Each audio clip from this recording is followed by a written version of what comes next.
Hi, everyone. Welcome back. Welcome to episode 151. I'm so delighted to welcome you to the Sovereign Helper podcast. Today's theme is all about reflecting, when reflecting keeps you stuck. And if you're new to my work, my name is Lisa Espinosa. I'm a spiritual career coach and I help therapists, I help healers, I help change makers who want to create more impact, who want to share their unique gifts, and want to do it from a place of overflow rather than from a place of overwhelm or hustle or depletion. And so in this podcast, I share just really practical, applicable teachings based on all the work that I have done these last 15 years of being a coach and just what I've learned in that time, what I see as a common patterns and problems and places that we can get stuck. And so this particular one, and I have my notes here because the biggest problem for me when I do these podcast episodes is once I choose the titles, once I know what I want to talk about, it's like I'm an antenna and like all this information is coming through and I'm observing and I'm gathering. And I just want to, but I also don't want this to be like 3 hours long because it's not a training, right? It's a podcast episode. So that's why I have my notes to make sure that I share some of these things that I really think are important. So reflection, the process of reflecting is something that as a helper, I would say 99% of my clients, people who are drawn to me, are really good at reflecting. It's kind of like our superpower as a helper, right? You're very insightful, you're very good at looking at yourself, looking at your thoughts, looking at your emotions, looking at your actions. And so reflection is a truly important skill that we have. And in fact, I looked up the definition because, I like doing that. And it said in the Oxford Dictionary, to reflect means to think deeply or carefully about something. And Google said reflecting is to engage in deep, quiet thought to understand past experiences and gain insight. And then I came up with my own definition. I won't give it to you yet, but I will. Okay. But what I want to talk about today is how the difference between reflecting from our soul, with our soul kind of being in charge of the reflection, and reflecting from our ego structure, because that's where we stay stuck. That's the reason I really wanted to have a podcast episode about this, because I've seen it, I've experienced it personally. I've seen it in clients, or when I have potential clients connect with me in the consult, how what we think is reflecting actually can not only keep you stuck, but actually hold you back. So what you're going to learn today, you're going to learn the difference between soul reflection and ego reflection. And under ego reflection, I'm going to give you the specific ways, the specific, oh, this is how it holds you back. Oh, this is how it keeps you stuck. And the reason I want to do that is because I want you, when you're moving forward in your life, I want you to be able to discern oh, wait, I think I'm reflecting, but actually that's not what's happening right now. And then to really clarify for you what the soul reflection look like so that you can do that more. So because that's what we're meant to do, especially now in December at the end of the year. I think this is what inspired me to do this episode today is I'm preparing for the workshop, right, that I'm leading next week. And it's the end of the year where there's just kind of like a natural reflection that is happening right now. There's a natural way that your soul is guiding you to look back, right? To look back, to gain insight, to gain knowledge. And I want to have these tools. I want you to have these tools so that can be used really to create momentum for you. And so this is the key distinction. When you reflect on what I'm going to call soul reflection, that aligns you, first of all, with your soul, and aligns you with your new identity, with the version of you that you want to bring forward, with the version of you that you've been working on all year for many years, to really reveal, embody.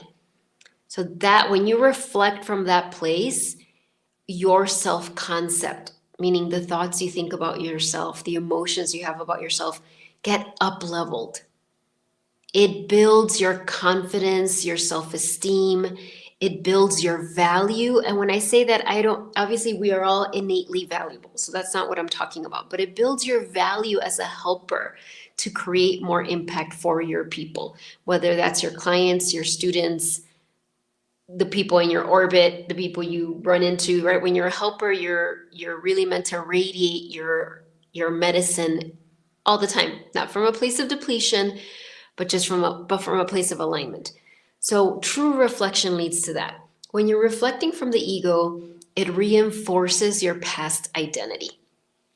It reinforces the identity that you've been trying to let go of. So the identities of, I don't know enough, I'm behind, I should be further ahead, I need more training, I don't trust myself, I can't handle this, I shouldn't overdo it, or I need to prove myself. So all those old identities, right? I've talked about this here a lot, that martyr helper identity, right? And everything that goes underneath that, right? And so meaning self-sacrifice, overextension, doing things out of obligation, feeling that you have to always put others before you, feeling that you have to always hold back and not be in the spotlight. Like there's so many versions of it. So when you're reflecting from the ego, it reinforces that. And so stuckness happens when our ego structure hijacks, you could think of it that way, our reflecting process. And so I want to do just a quick recap. I've talked about this many times, so I don't want to do a whole episode about when I say ego, I'm talking about the ego structure, ego consciousness from a spiritual perspective, meaning that you are a soul having a human experience. Yes, you have a physical human body, but you're way more than this human body, right? You're a soul, you're infinite, you're infinitely connected to the divine, to source, to universe, whatever word you want to use. And when we come into this world, we also get an ego structure. And that ego consciousness is programmed to believe we're separate from source, to compare ourselves to others, to keep us the same, to keep us safe. We all have an ego structure. So there's nothing to be ashamed of. It's not something you get rid of. That happens naturally once we, whatever word you want to use, become enlightened, ascend, wake up, right? But that's not the goal. The goal in this lifetime, the focus is, how do I create more impact? How do I share my gifts? Because that's going to provide the most fulfillment and purpose for me. And how do I do that with the most soul alignment possible? Knowing I have an ego structure that's always going to be in the background talking, right? It's always going to be saying, but you're not ready, but you're not ready, but you're not ready, or saying hustle, hustle, hustle, or saying hide, hide, hide, or however it shows up differently for everyone. And so that's what I'm talking about when I talk about the ego structure. So when we talk about the process of reflecting, we have to understand that sometimes, in fact, often the ego can take over. So these are the pitfalls of reflection. And I came up with 3. Okay, these are really important. So 1, when you're reflecting, think about it if it's the definition from Oxford Dictionary, to think deeply or carefully about something. And why do you do that, right? You do that to gain the wisdom, to gain the pearls of wisdom, well, I won't go into that too much, but that's one reason, right? But what often happens when the ego takes over is it becomes ruminating. And what is ruminating? Looping through a scenario without insights. And please do not judge yourself if this has happened to you. I mean, it's happened to all of us. I was, back in September, there was just a really big, unexpected experience I had. And it was very painful. And I was stuck in ruminating. I mean, really, it was really, really bad, like excruciating for a month. And now I can still sometimes get into that place, but I can get out of it sooner. But it was like my brain was just repeating and repeating the scenarios over and over and over. And how do you know it's ruminating and not actually reflecting? Is it was not providing any insight. It was just actually creating a lot of pain. It was reinforcing old identities for me, judging myself that I was too much or not enough, that I'd made a mistake, that I was a bad person, that so many things, wasn't insightful enough, and so on and so on. So when it becomes ruminating, it's you've been in those situations, right, where your brain, like, it feels like you have no control and your brain's just literally like looping and showing you this like movie of a scenario of an experience that you had over and over and over and over, and it's usually a painful one. And so that's number one. That's one way that the ego hijacks the reflection process. And so the first thing with these, awareness is so powerful. So if you catch yourself in that, just catch yourself and know, like, okay, wait, this actually isn't reflecting. What's happening is my ego has taken over. And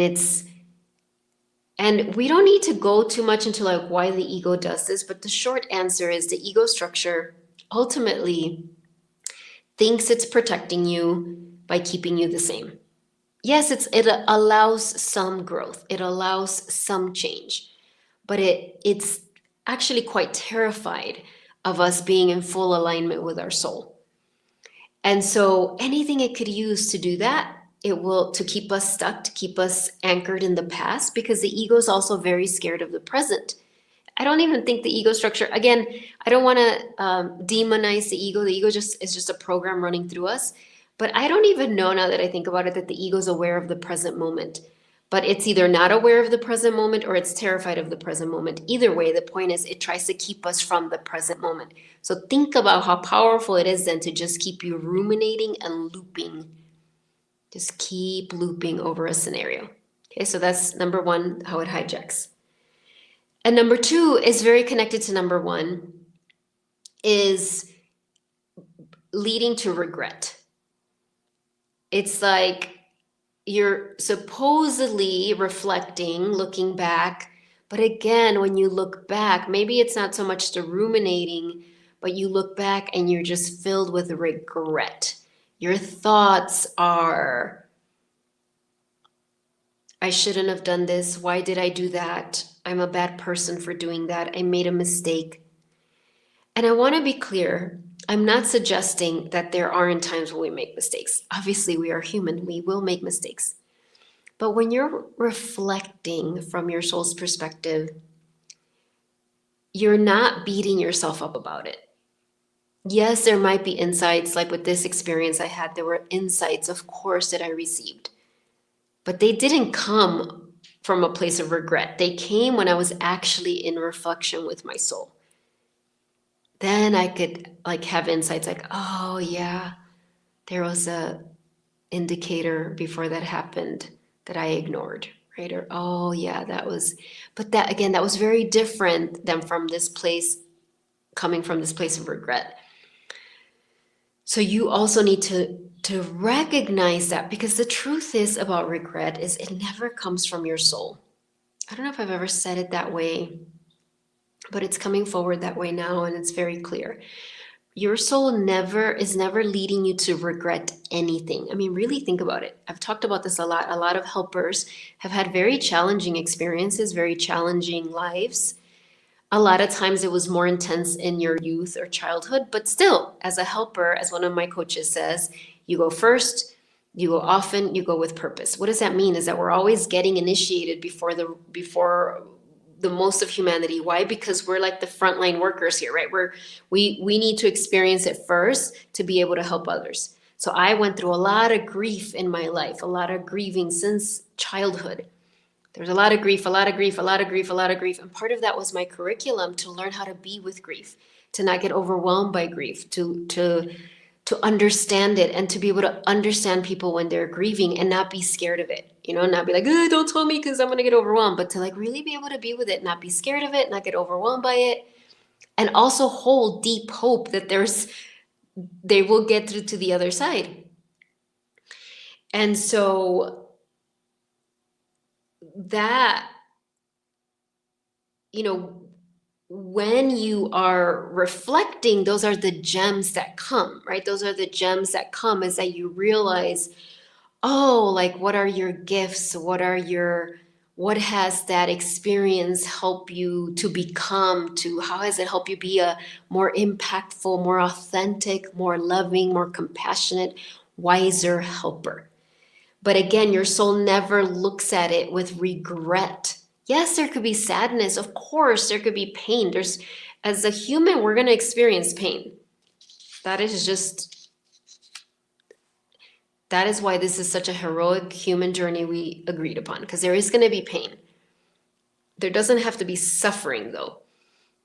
And when you're in regret, that causes suffering. Suffering is not from the soul. Suffering is a resistance of what is. It's a self-judgment. Suffering is not the same as pain.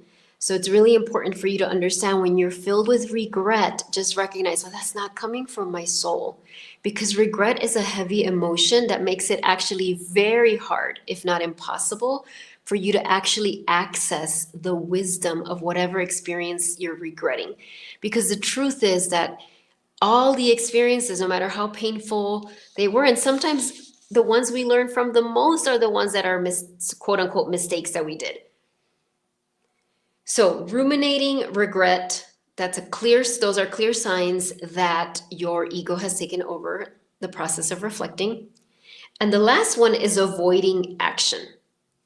It's like if you find yourself just staying stuck in processing, in reflecting. It's this very subtle form of perfectionism. It's this form of like, okay, I need to really understand why this thing happened, so it never happens again, and I never make that mistake again, or I never get hurt like that again, and then I'll take action again. That is, again, the ego structure, right? The ego's like, nope, you shall never get hurt again. Nope, you have to stay safe. Let's just keep reflecting over and over and over. Let's just keep processing. Let's just keep journaling and thinking about, why did I do that? Or is it because of this? And and again, reflection, going to the past can be very helpful. But if it's causing you to actually delay taking action, if it's coming from trying to avoid ever being hurt again, please know that is coming from the ego structure. Right? I'm not saying your soul wants you to get hurt. Like, that's not the purpose. And I think, and actually what's so interesting, the more you actually align with your soul, the less suffering, and I really believe the less pain you end up having, because you learn how to be with it and let it flow through you much faster. But again, when you are finding yourself, anytime you're quote unquote reflecting or processing, but underneath there's this like, I just really need to like analyze this and understand this deeply so this never happens to me again. That's the ego. That's the ego structure that has hijacked the reflection process. Okay, so ruminating, regret, and avoidance. Those are the three big signs. Like, all right, I get it. The ego structure has jumped in. So let's talk about what true reflection looks like. What is the purpose of it? And I told you I was going to give you my definition. It's kind of long, but I'll read it. Okay, so I wrote, reflection is a soul-led exploration. Okay, a soul-led exploration that integrates lessons and builds your expanded self-concept and identity. So I'm going to read that again. Reflection is a soul-led exploration that integrates your lessons. And when I say lessons, I mean the experiences you've had, right? It's all a lesson.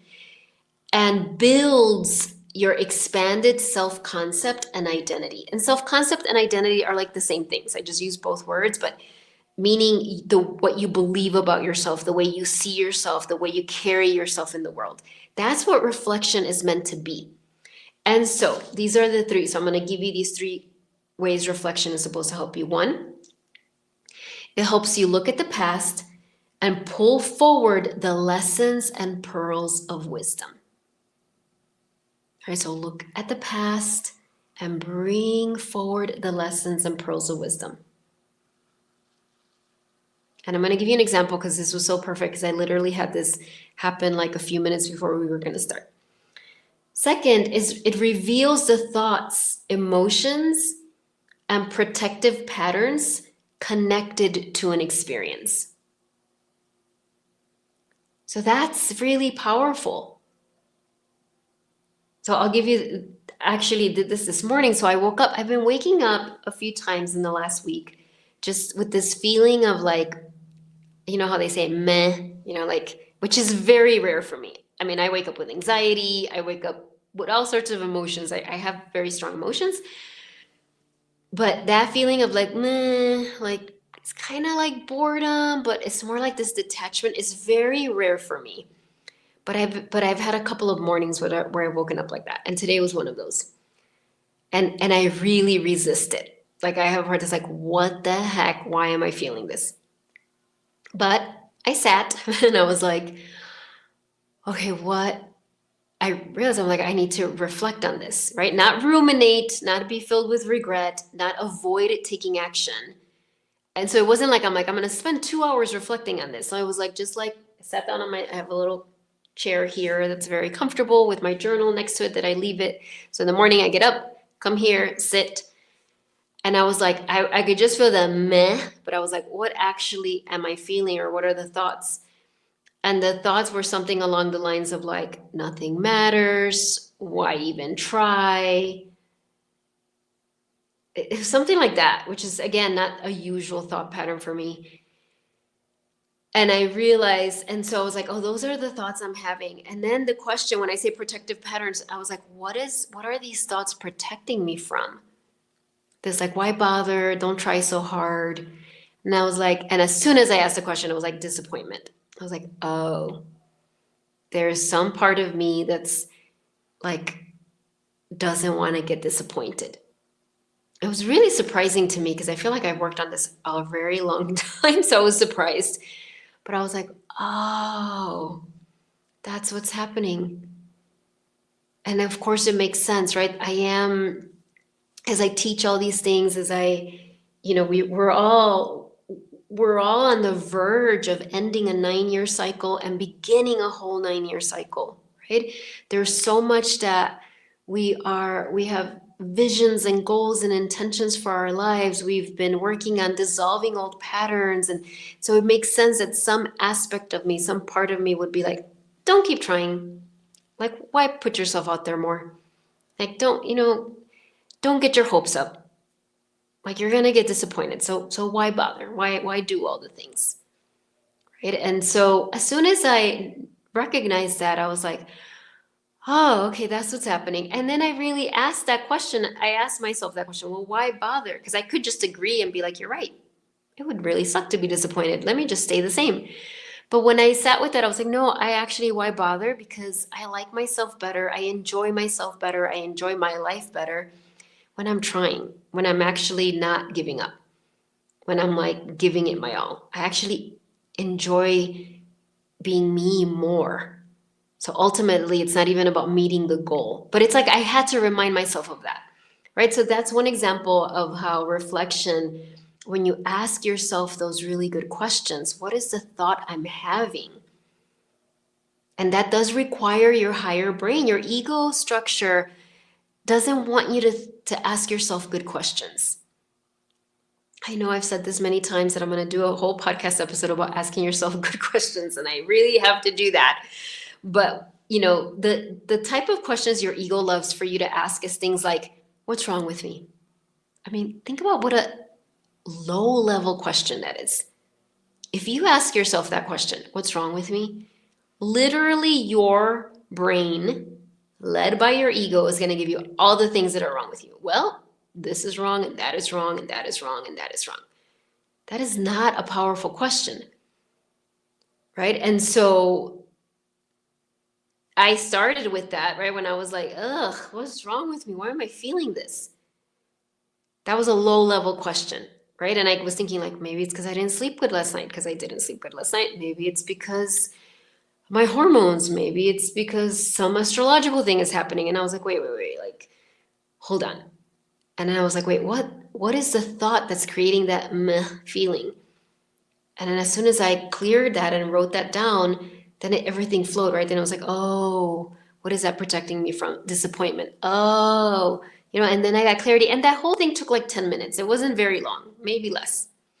And of course, the more you do this, the easier it becomes. So in the last way that this helps, and actually this is already part of the first two, but I just thought it was important to name. It should support you in shifting what's no longer needed so your aligned self can lead. So when you reflect, and I'm going to say it this way, and this is the example I was going to give you. When I said it helps you look to the past and pull forward the lessons and pearls of wisdom. And when you look back, sometimes there will be emotion, and that's okay, right? Because I want to be clear, we're not talking about emotional bypassing, meaning I'll never reflect, I don't want to feel anything, I'm just going to move forward. That's also not helpful, right? Because you're carrying all those emotions around. So I'm going to give you this example, which is so perfect. I didn't plan it this way, but today, if you're watching this today, it's December 10th, 2025. And if you're not watching it today, that's okay. Just take this story and see what resonates. It happens to be my granddaughter, Lila, her 1 year birthday. It was my first granddaughter. 1 year ago, she was born. And I was feeling so emotional today. And I was at first like, oh, is it because I'm not with her? Am I sad about that? But I was like, no, I don't think it's that. And I was really tuning in. And then, I kid you not, like 30 minutes before this episode, I already had it planned. I'm getting more and more like sad, like what is happening? I was gathering pictures because I did. If you go on Instagram, you'll see it on my stories. Like I grabbed a picture of like a year ago because I was so blessed to be there with my daughter when she had Lila. And so as I look back, I was also like, oh, I mean, it's not like I hadn't remembered, but I hadn't allowed myself to reflect that December 10th, 2024, so last year, I was in Colorado with my daughter. We live in Mexico, but I was in Colorado with my daughter because she had asked me to be there during the birth. So I'd gotten there, like, we kind of, obviously you can never know for sure when the baby's going to be born, but I was like, okay, I'll get there December 4th. I forgot what her due date was, but it was like, okay. But what we hadn't anticipated when we had planned this was that my husband, Greg, was going to get diagnosed with cancer in October, right? So like less than 2 months before I went to Colorado. And when he got diagnosed, of course, there were so many things. And I was like, I don't know if I'm going to be able to go to this birth. But Greg was like, no, you have to go. But I was like, I can't leave you here. Because but then his brother came. His brother came to Mexico to be with Greg while I was in Colorado with my daughter. So that trip to Colorado was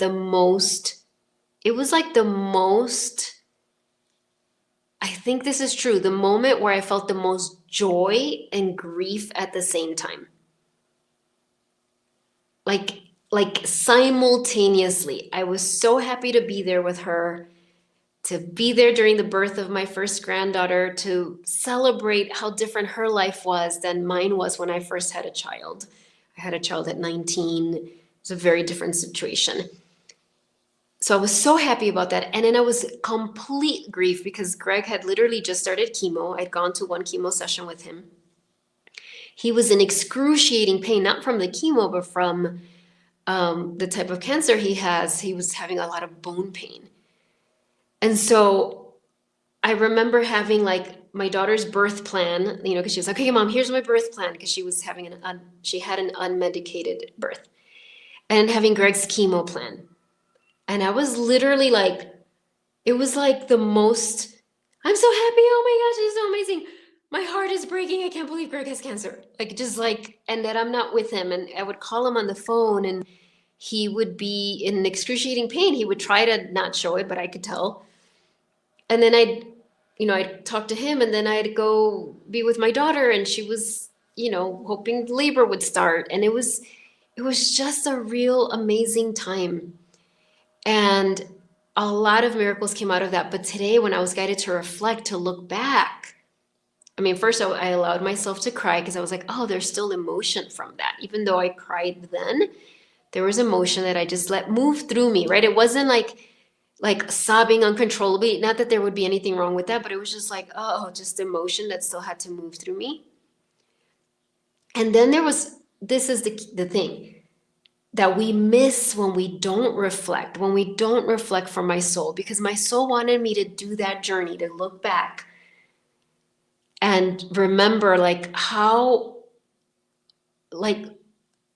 powerful that moment was for me, right? To be able to hold space for my daughter, hold space for Greg, even though I wasn't with him, hold both this incredible joy and this incredible unknown fear with Greg. Like all of that was in my heart at the same time. I was blessed that, my daughter lives in Colorado, really close to the mountains. So I would be able to take these walks, and the mountains were so majestic right there. And I felt like I had like this alchemical experience, like this transformation, this increased capacity. It was an initiation and an increase of capacity to be with big emotions and big life circumstances. And my soul wanted me to reflect on that today, on this year anniversary, to increase my self-concept, to increase my self-identity, to recognize like, wow, I did that. Not from a place of narcissism, I'm so good or whatever, but from like acknowledging. And this is the thing that I often help my clients with, that when we're helpers, we're, especially if you have a lot on your plate, you just go from one thing to the other, right? So I left Colorado, she had her baby. I was there a few more days with her. And then I flew back here. And then Greg and I were like, every week going to chemo, leading to stem cell transplant, just keep going, keep going, keep going, keep going.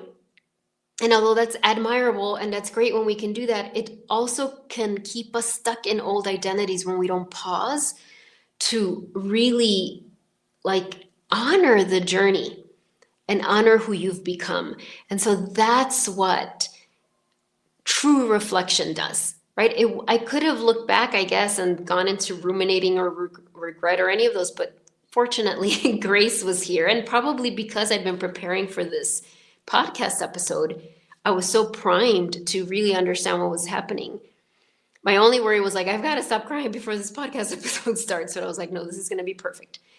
And so you see how reflection, that's the gift of it, right? So I'll read to you my definition again. Reflection is a soul-led exploration. That my soul led that integrates lessons. So what does integrating mean? It means digesting. It means really embodying like, wow, how expansive that experience was for me. How I broke through some limitations. And it was so, not to mention that I was there during the birth, and my daughter wanted me to videotape the birth. So even though I obviously have experience with childbirth since I have 5 children, and I've been with other moms during their childbirth before, I'd never videotaped one before. So this was a whole different thing. But it was like, it was just like on so many multiple levels, just understanding, stepping into this new version of me. But clearly there was more integration to do on this year anniversary that my soul wanted me to do. So a reflection is a soul-led exploration that integrates lessons and forms an expanded self-concept and identity. And so that's building my self-concept and my identity. And so this is what I want to leave you with as we come into the end of the year, or whenever you're watching this. Like sometimes we avoid reflecting, right? There was a moment where I was like, I don't know if I want to go back and think about last year. I know it was so hard. Parts of it were hard, but I was like, no, I knew, particularly because I was like about to teach or share a podcast about this, that it would only be helpful. So as the end of the year comes, I want to help you use this podcast episode to help you use reflection as the tool that it's meant to be. Not be scared of it. Like, no, I don't want to reflect, just move forward. That's also the ego. But also not drown in it and let it ruminate you in regret or perfectionism or any of those things that I shared earlier. Like for you to identify, okay, wait a minute. This is what reflection is for. It's to help me integrate the pearls of wisdom to build my new identity and self-concept. Because what does it lead to? True reflection leads to aligned action. It creates courage. It builds your confidence. And it brings you into momentum instead of stuckness. So this is the question I want to almost end with here. It's 2 questions. First question is, where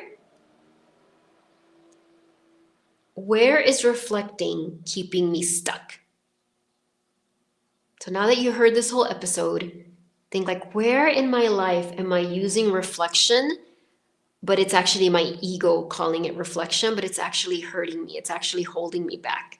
It's actually anchoring me into an old identity. Even if you don't get the answer right now, just have that question. Like, have that question, and you're going to notice. You'll be moving through your day and catch yourself ruminating, or catch yourself in regret, or catch yourself like, oh, I got to make sure I really understand this so I don't make this mistake ever again. It's like realizing like, oh, that's where it is. So that's the first question. And then the last one is, how can I reflect more powerfully this last month of the year? I think we've got like 22 days left in the year. So how can I reflect more powerfully in the last month of the year? So you're going to ask your soul that question. How can I reflect more powerfully? And I'm getting a second part of that. And what will be the gifts of that? How is that going to bless you? And don't let your brain say like, well, I don't know, that's confusing, I'm not sure. Just know that's what the brain spits out first often. She's like, it's okay. My primitive brain doesn't need to know. My soul knows. And I know my soul wants to give me this answer. So again, how can I reflect more powerfully in the last month of the year?